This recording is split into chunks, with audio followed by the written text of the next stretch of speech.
I know we have the mothers in the house, but there are so many areas and so many duties and responsibilities that our women are performing and that they need to perform. There are so many areas and several responsibilities that several women have failed to perform. And so the question, where are the mothers?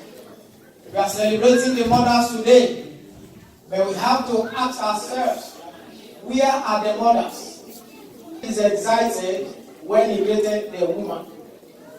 And every one of us, especially women, we are also excited when we see our women.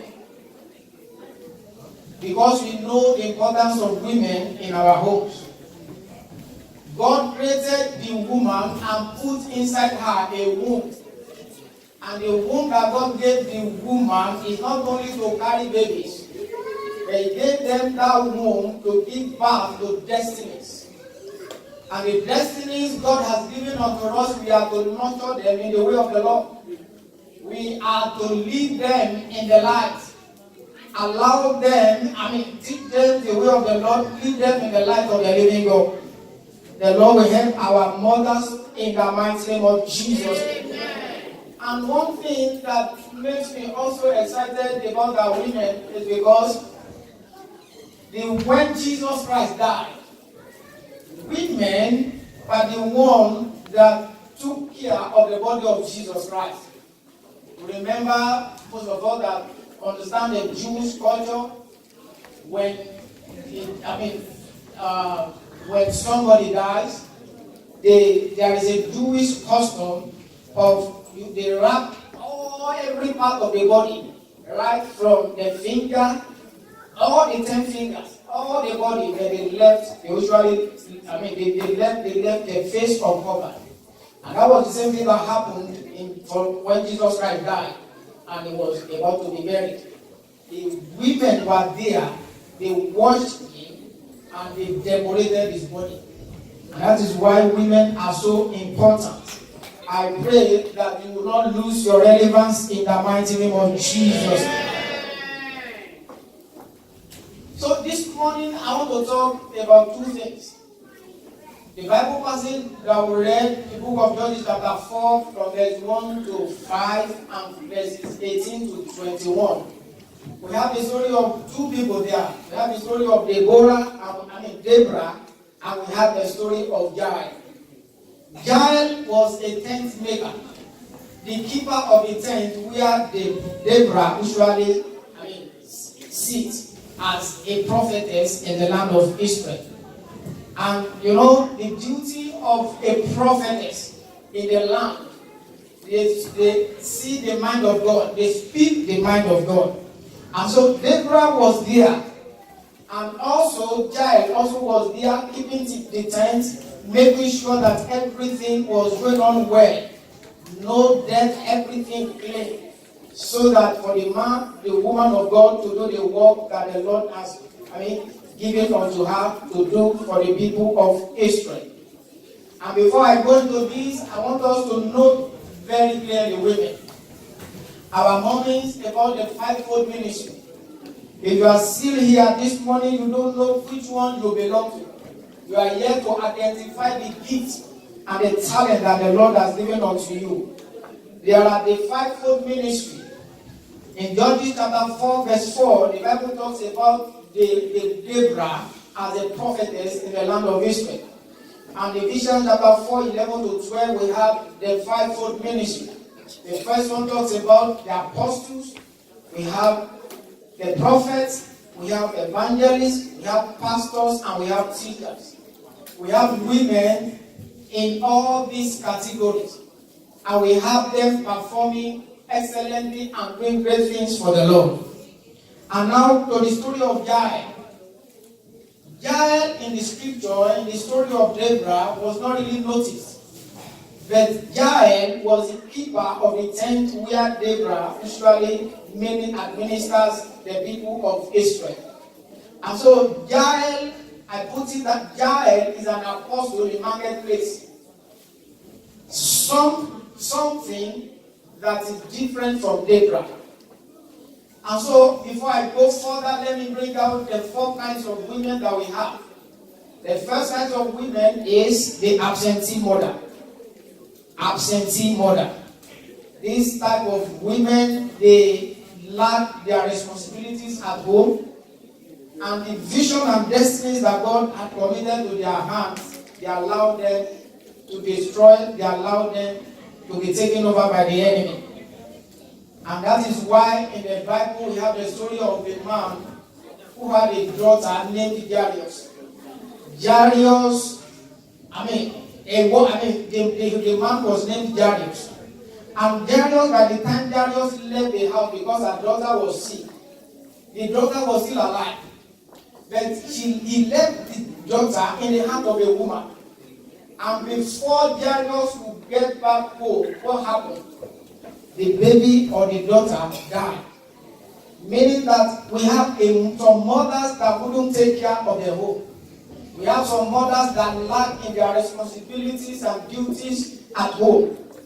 And so when the Lord Jesus Christ met with this man, one of them told him, "Why are you troubling the master? The doctor is already dead."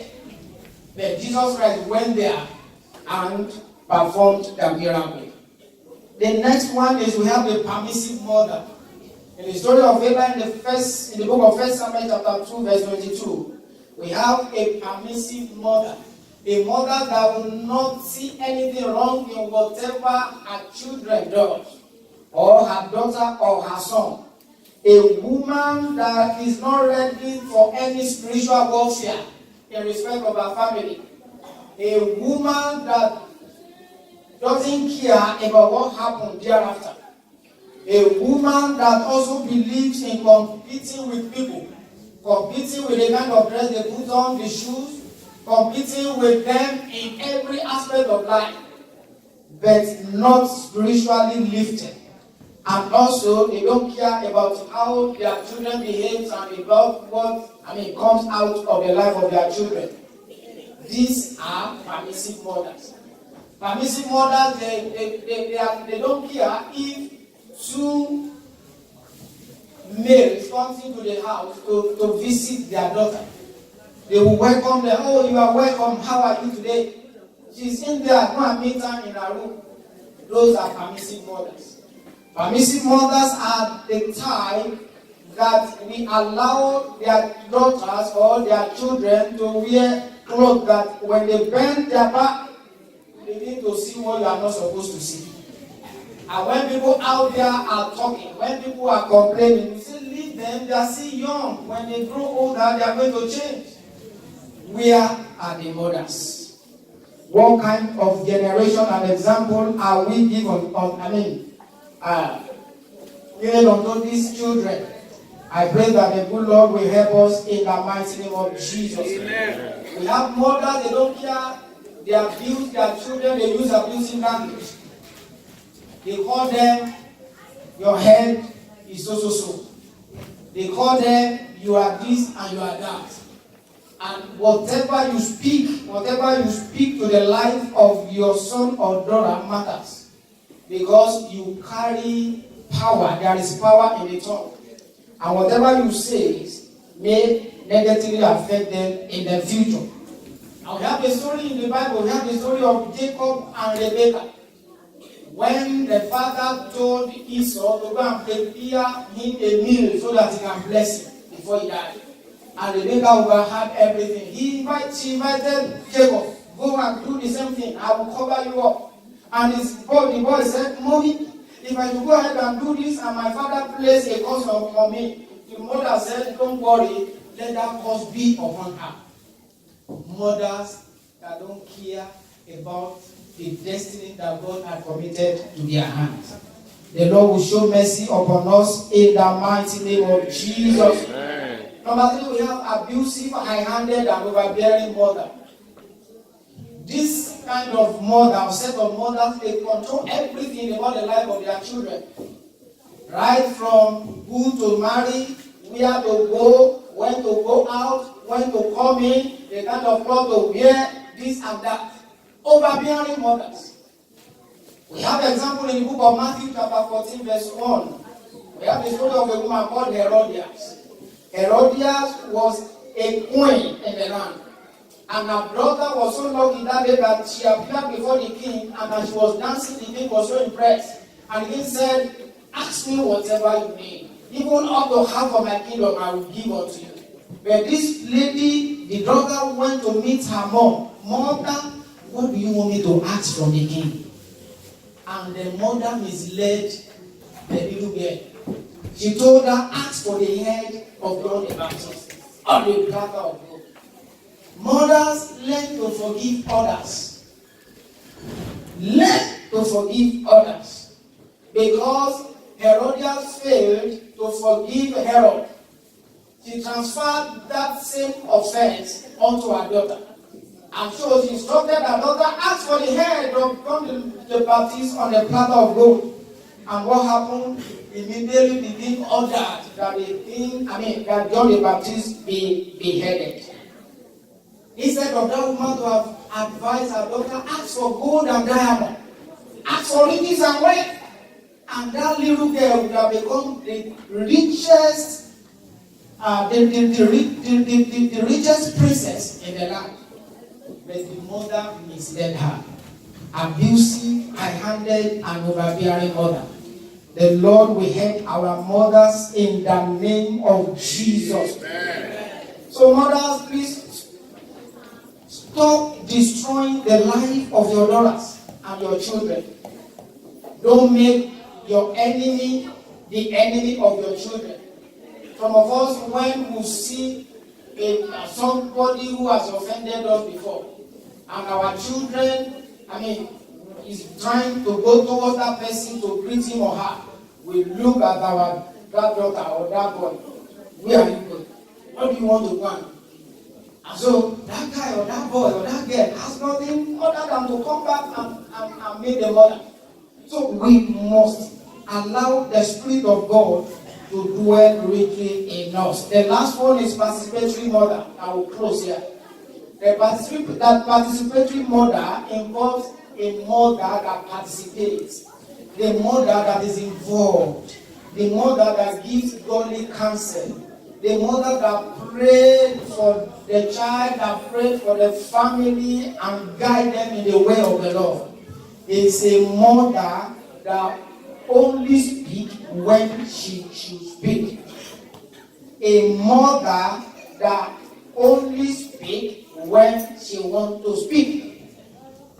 A participatory mother. A mother that will take the pictures of her children whenever they are not at home with him or with her to pray or lay hands upon them. Will take their pictures and begin to prophesy and declare great and mighty things to their life. A mother that will bring them close to himself, sit them down before her and teach them the word of the Lord. A mother that knows the importance of childbearing and also knows the importance of what the scripture says, that the fruit of the Lord is the fruit of the womb is a reward from the Lord. Because the children that God has given unto us, they are there for us to cater for them. They are what God has given unto us. And I pray that the Lord will help us to teach them the way of the Lord in the mighty name of Jesus. Amen. And lastly, we have this story of the woman called Jael in the scripture. It was a time when the Israelites were faced with battles from their enemies. And there was a man named Sisera. And so Sisera escaped from the battlefront and came towards the tent of Jael. And Jael came out to meet with him. And when Jael saw him, Jael walked to him and brought him to the tent. And in the process, what did Jael do? Jael killed Sisera. Jael took a hammer and a nail and nailed it on Sisera. and Sisera died. And that was how the people of Israel, they had victory over their enemy. So women are prayer warriors, and they are also great army of God in battle. And with the help of the Lord in the life of Jael, with the help of the Lord in the life of Esther, and people of God, women of God like that, they had victory over enemies. I pray for all our women today that the Lord will give us victory over all our enemies in the mighty name of Jesus. Peradventure, you are here this morning, you are here to surrender your life to Christ. This is another occasion for you to receive Christ in as your personal Lord and Savior. Are you here this morning as a mother, a father, or a child? The Lord is still on the throne. His mercy endureth forever. Just lay your hand on your chest and pray this prayer. Say, Father, in the name of Jesus, thank you for your word that I've heard. I surrender my life unto you. Take over my life. Bless me, O God. Write my name in the book of life and expunge my name from the book of death. Let your name be glorified in every aspect of my life. Thank you, our Heavenly Father. In Jesus' name we have prayed. Amen. So I want our women to pray to God this morning. The grace